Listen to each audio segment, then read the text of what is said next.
been working on diodes from week 1 to week 6, and now we want to go a step further into the transistors. So we are going to look at one type of transistor which is called a bipolar junction transistor, abbreviated BJT. Okay, so this is the video that you use as a part of our lecture, since we are now working from our home.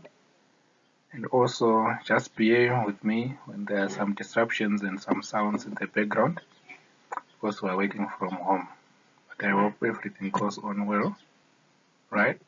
So although the lecture was first presented in 2019, we know we are in 2021, but to show the original thing, it is there.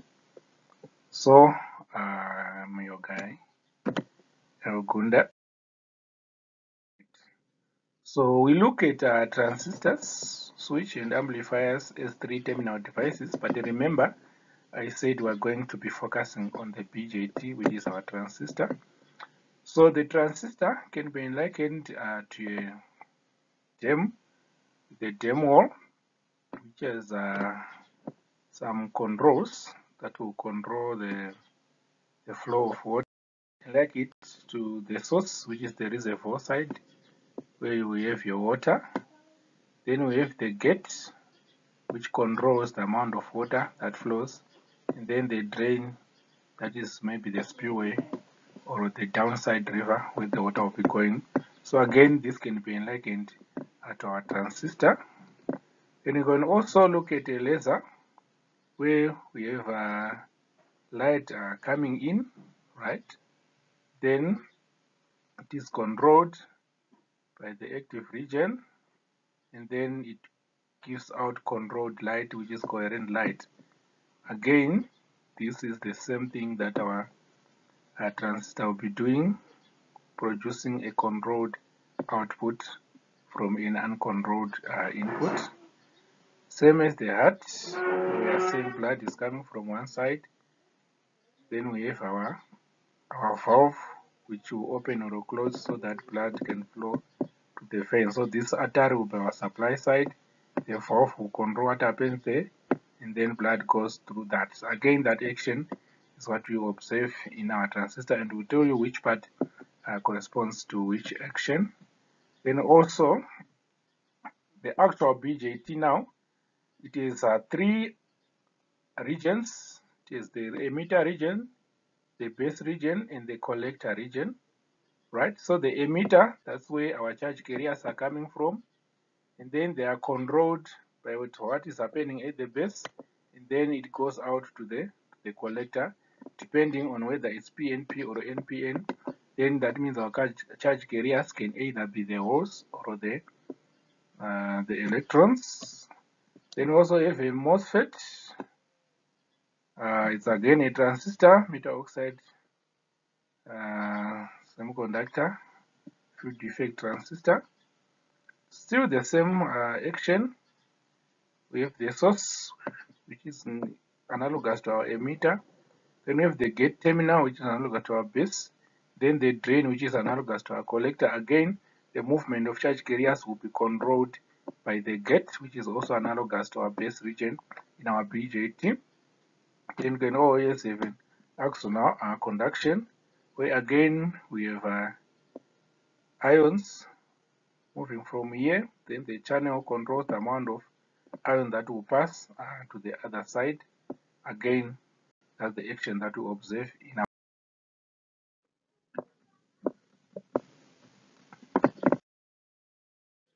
junction.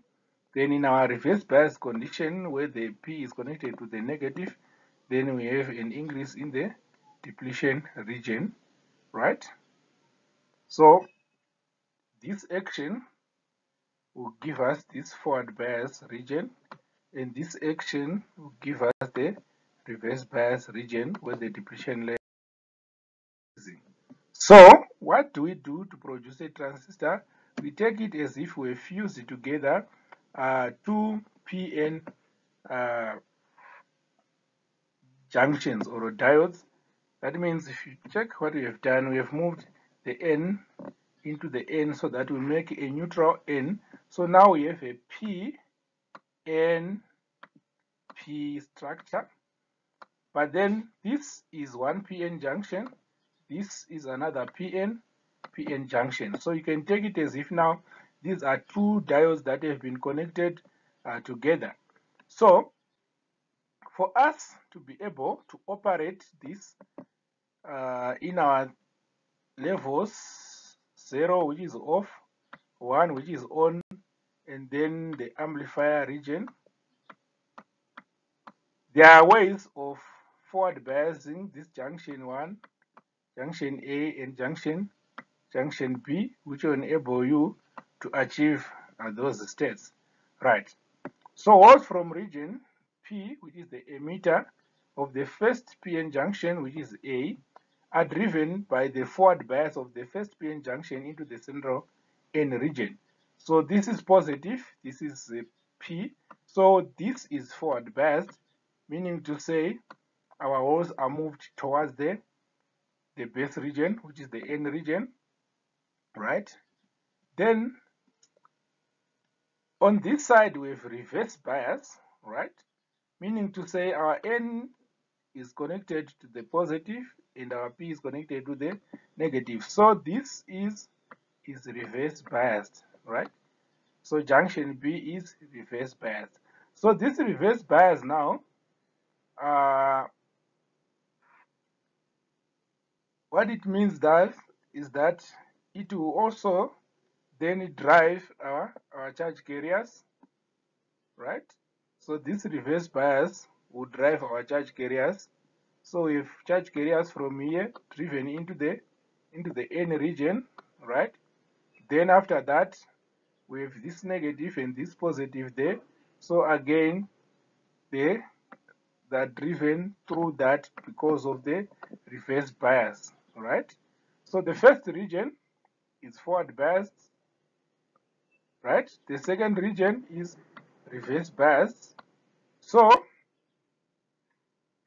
if we want to worry about walls alone, we need P plus on the first region. For walls to be removed by a collector, base region must become thin. So what it means now is this region, the N region, is our base region. So we have our emitter here, our base, and our collector side like that on that structure. That's a simplified way of observing what happens in this case. So walls, which are the majority, are driven by forward bias across this region, right?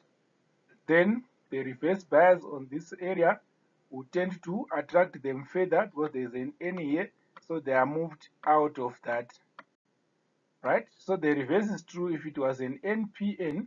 That means it would be electrons moving, driven by forward bias, then driven by reverse bias across that region. So for normal operation, we need our region 1 or junction, which is the base emitter junction. Base emitter junction should be forward biased, right? Then the collector base or the base collector junction becomes reverse biased, and then the point that we need to observe. Right. So how are these fabricated? Like we said, remember we said we don't combine physically.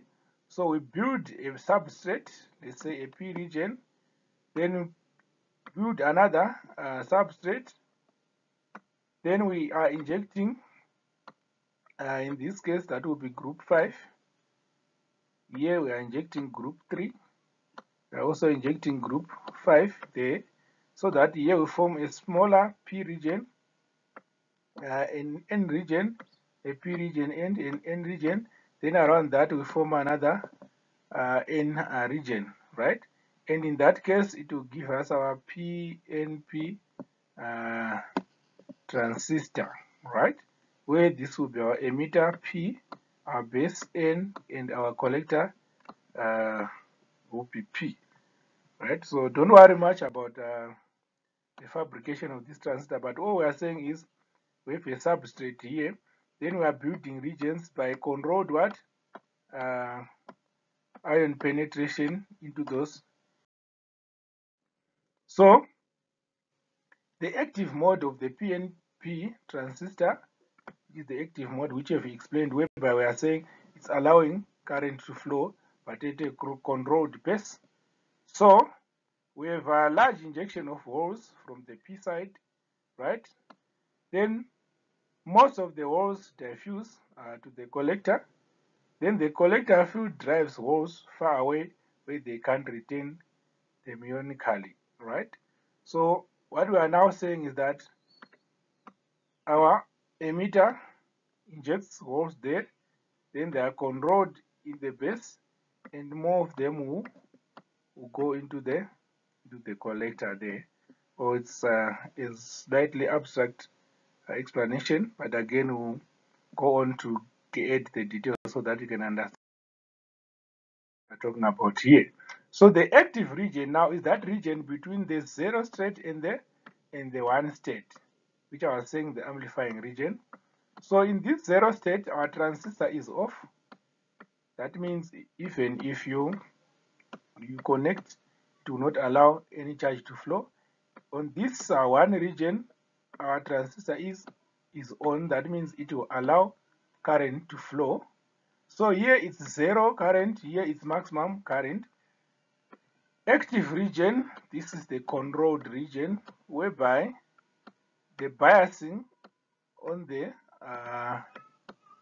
base side will tend to control the amount of carriers that pass in that region. So that's the active region. We have our emitter on this side, our base, which will need a small change to produce a large change in the output there, right?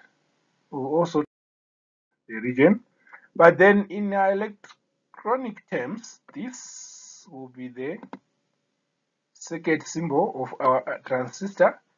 It is PNP. So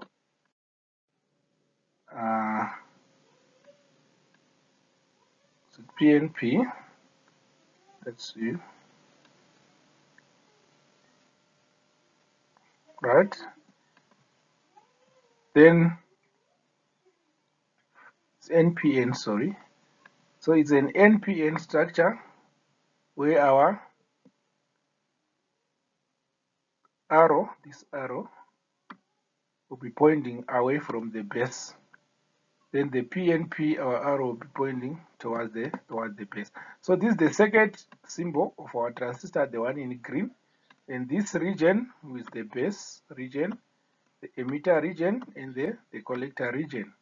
So remember we said that two junctions which exist. For the active region, one should be forward biased, the other will be reverse biased, right? So in this case, from our connection, it means our base collector or a collector base, right? Our base collector is reverse biased, and then our base emitter is forward biased, and hence we are in the active region. How do we know? In this case, using this source, if this is P, we've connected positive to the P here and negative to the N here, right? That means this junction is forward biased. Then on this other side, we've connected a negative to this base and a positive to the C N side. So it's positive this side and negative there, and then this is reverse bias. That gives a rise to our amplifier or active region. We'll go on to explain further as we go, but as you see, this point will be common between the two bias circuits, and hence this is called common base. Okay, we'll give details at a later stage. Common emitter, our emitter will be common to the two bias voltages, the one biasing the collector base and the other one biasing the base emitter regions. And if the both circuits are common to the emitter, this is called common emitter configuration, right? So this will be the common region. Common collector, we are just saying the base collector circuit and the base emitter circuit are both common connected to the collector. That's why it calls common collector region. We'll again give details of all this. Remember, we are talking about an NPN transistor, right? If you look at it again, you realize that for us, we have a negative, and then we have a positive on the other side. Then here we have a negative, and then we have a positive on the other side. So this will be forward bias, that will be reverse bias, and so on. Again, we are still talking about the active region, although we'll go into details in the later lectures on the region and what we need to observe in those.